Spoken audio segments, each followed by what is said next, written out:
સુરત શહેરના અમરોલી વિસ્તારના છાપરાભાટા ખાતે આવેલ આદર્શનગર સોસાયટીમાં વર્ષોથી કાશી વિશ્વનાથ નામનું મહાદેવજીનું મંદિર આવેલું છે, જ્યાં ગત રોજ કાશી વિશ્વનાથ દાદાના આશીર્વાદથી તેમજ આદર્શનગર સોસાયટીના રહીશોના સહયોગથી કાશી વિશ્વનાથ મહાદેવજીના સાનિધ્યમાં શ્રી શિવ મહાપુરાણ જ્ઞાન યજ્ઞનું આયોજન કરવામાં આવ્યું હતું, જેમાં પૂજ્ય મુકેશ ભારતી ગૌસ્વામીજીના મુખે શિવકથાનો મહિમા જ્ઞાન ભક્તોને સાંભળવા મળ્યું હતું। ત્યારે આદર્શનગર સોસાયટીના રહીશોએ મોટી સંખ્યામાં આ શિવકથાનો લાભ લીધો હતો, તેમજ આદર્શનગર સોસાયટીના રહીશો અને કાશી વિશ્વનાથ મંદિરના પૂજારીના સહયોગથી આ શિવકથાનો કાર્યક્રમ સફળ રહ્યો હતો। મુકેશ ભારતી ગોસ્વામી, ગામ ઉમરિયા, તાલુકો ખાંભા, અને શિવકથાનો મારો વિષય છે અને શિવકથા માટે આ સરદારનગર, સુરત, અમરોલી, છાપરાભાટા વિસ્તારમાં એક ભાવિક ભક્તોનો ભાવ અને પ્રેમ મળ્યો અને એમના હિસાબે કથા કરવા માટે આવવાનું થયું। ખૂબ આનંદ થયો।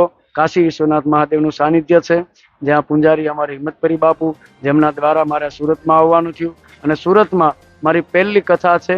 કથા 29મા ક્રમની કથા છે, પણ પહેલી કથા સુરતમાં થઈ રહી અને ખૂબ ભાવિક ભક્તોનો મને પ્રેમ અને ભાવ મળ્યો છે। મને ખૂબ રાજીપો છે, ખૂબ આનંદ વ્યક્ત કરું છું। સાથે સાથે આ CN ચેનલ એટલે કે મહાદેવ ચેનલ, એમને પણ હું ખૂબ ખૂબ અભિનંદન અને સાધુવાદ આપું છું। આપ જે કાંઈ મીડિયાના માધ્યમથી ધર્મનો પ્રસાર કરી રહ્યા છો એ ખૂબ સરાહનીય અને ખૂબ વંદનીય છે। આપ પણ દિન પ્રતિદિન આવા ધર્મની અને સમાજને સત્યની રાહ બતાવતા રહો એવી મારી પ્રાર્થના। જય ભોલેનાથ, ઓમ નમો નારાયણ, જય હિન્દ, જય ભારત।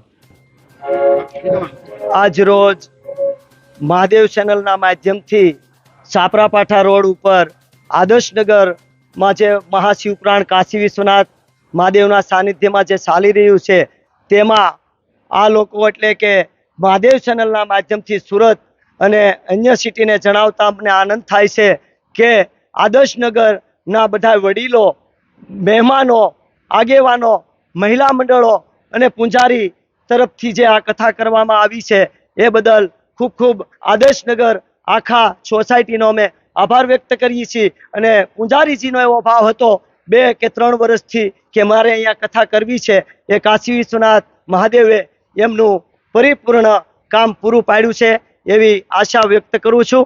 જય ભોલેનાથ, જય કાશી વિશ્વનાથ। નરેશ સિમરણ સાથે CN24 ન્યૂઝ, સુરત। હવે જુઓ દેશ દુનિયાની તમામ ખબરો તમારી આંગળીના ટેરવે। ઉઠાવો મોબાઈલ અને Google Play Store પરથી ડાઉનલોડ કરો અમારી CN24 ન્યૂઝ મોબાઈલ એપ।